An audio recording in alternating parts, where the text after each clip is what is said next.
Sa raffle, hindi.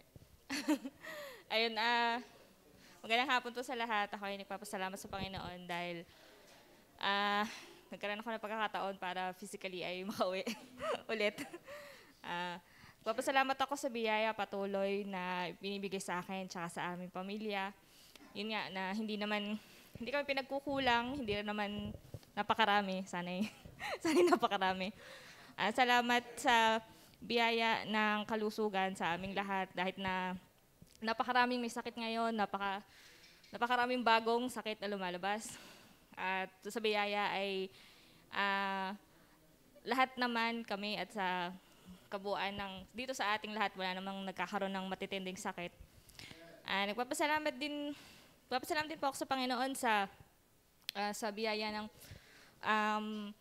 kaligtasan, physical, palaging dahil kumbaga ako lang ang nasa Maynila ngayon. So yung dalawa ay nandiyan. So ako lang mag-isa. Magpapasalamat ako na iniingatan ako mag-isa doon. Patambling-tambling doon. Magpapasalamat din po ako sa aking trabaho na patuloy na binibigay sa akin ng Panginoon, na hindi naman nagkakaroon ng problema at patuloy ang kasaganaan. Yun. Pagpapasalamat din po ako sa iba pang mga bagay na ibibigay din sa akin ng Panginoon na sa akin na lang. At dito rin sa simbahan na patuloy na